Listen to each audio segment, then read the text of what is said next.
घाटकोपर इथे दरड कोसळण्याची घटना घडली। या घटनेवर बोलण्यासाठी आपल्यासोबत स्थानिक नगरसेवक आहेत विजू सर। आपण त्यांच्याकडून जाणून घेऊया की नक्की काय प्रकार घडला आणि काय त्यांच्याकडून मदत कार्य सुरू आहे। सर मला सांगा की काय घटना घडली एकूण त्याबद्दल सांगा। आज साधारणपणे सकाळी 3 ते 3:15च्या सुमारास वरती संतोषी माता नगर म्हणून डोंगरावरचा एक भाग आहे, त्यातली बरीचशी एक मोठी दरड खाली गौसिया चाळ म्हणून एक पोर्शन आहे, त्या पोर्शनवर खाली आली आणि साधारणपणे 3-4 घरं त्या दरडीमध्ये आले। त्यामध्ये 2 नागरिकांचे डेथ जागेवर झाली होती। त्या बॉड्या आम्ही नंतर राजवाडीला त्या दोन्ही आम्ही शव पाठवले आम्ही आणि 2 जखमी होते, ते हॉस्पिटलला ॲडमिट आहेत तिकडे।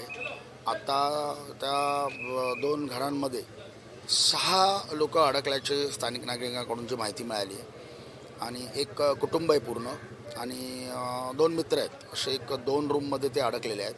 त्यापैकी आता सकाळी 3 वाजल्यापासून इथे बचाव कार्य चाललं आहे। 3 वाजल्यापासून एनडीआरएफची टीम थोडी उशिरा आली, पण फायर ब्रिगेडची टीम, महानगरपालिकेची डिझास्टरची यंत्रणा, पोलीस आणि मी स्वतः 3 वाजल्यापासून इथं, जसे लँडस्लाईड झाली मला फोन आला, मी ताबडतोब 5 मिनटात इथं आलो। मी सकाळी 3 वाजल्यापासून इथेच आहे आज आणि अरुंद गल्ल्या असल्यामुळे कामामध्ये बराचसा विलंब होतो आहे, कारण आतून दगड फोडून एक दगड छोटे छोटे तुकडे करून बाहेर काढावे लागतात, त्यामुळे बराच वेळ गेला आहे। तर एका फॅमिलीमधल्या आत्ता एक 5 मिनटापूर्वी एक 1.5 वर्षाचा मुलगा आणि एक 3 वर्षाची मुलगी,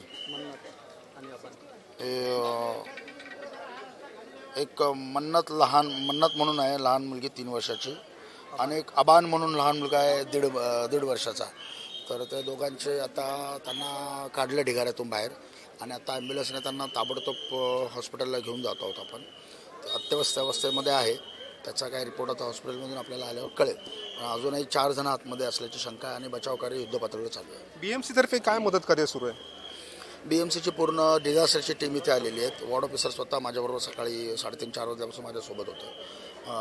थोड्या वेळापूर्वी महापौर पण येऊन गेले, आता उपमहापौर पण येतात आमचे आणि महानगरपालिकेमार्फत सगळी यंत्रणा इथे कामाला लागलेली आहे। फायर ब्रिगेडची पण यंत्रणा सगळी कामाला आहे, NDRFची टीम कामाला आहे। अरुंद गल्ल्या असल्यामुळे थोडा वेळ लागतो आहे, कारण सामुग्री मशिनरी आतमध्ये नेता येत नाही आहे। मॅन्युअली जे काय करायचं सगळं मॅन्युअली करावं लागतं। यापूर्वी देखील अशी घटना घडली होती का? म्हणजे काय कधी घटना घडल्यात अशा?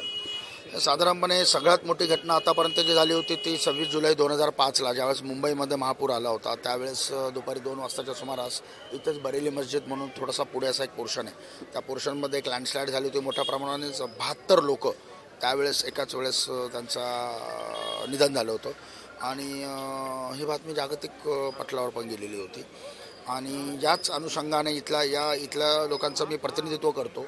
त्यामुळे जूनमध्ये मी एक महानगरपालिकेच्या महासभेमध्ये एक ठराव मांडून मी याच्यावर सूचना आणि त्याच्यावर चर्चा घडवली होती की हे जे डोंगर आहे ते डोंगर दरड प्रवण जे मुंबईतले जेवढे सगळे डोंगर आहेत त्या डोंगरांना आपण लँडस्लाईड झाल्यानंतर जी आपण धावपळ करतो आणि जी यंत्रणा राबवतो, त्याऐवजी या ज्या अडचणी असतात नंतर काम करताना, आज जशी अडचण आली, आज आता जर मशिनरी जायला जागा असती तर कदाचित आपल्याला लवकर आपण हे सगळं ढिगारा उपसून आपण लवकर नागरिकांना आपण बाहेर काढू शकलो असतो, परंतु आतमध्ये जायलाच जागा नाही। अशा अरुंद गल्ल्या असल्यामुळे याच्या धर्तीवर महानगरपालिकेने एखादं नियोजन करावं, एखादा कार्यक्रम व्हावा, एक धोरणात्मक बाब म्हणून याचा विचार व्हावा आणि एक स्विच टेक्नॉलॉजीने जे जिओ नेट लावतात तसे जर नेट लावले असते आपण, तर आज एवढ्या मोठ्या प्रमाणात जीवितहानी झाली नसती अशी मी मागणी केलेली होती। मेमध्येच मी मागणी केली होती, त्याच्यावर मी सभागृहामध्ये चर्चाही घडवली होती। नाही, आपण मागणी केली होती आणि त्या अनुषंगाने हे कलेक्टर लँड असल्यामुळे त्यामध्ये बऱ्याचशा टेक्निकल इश्यूज आहेत, पण आपण मागणी केली होती आणि त्याचा पाठपुरावा मी करतो आहे,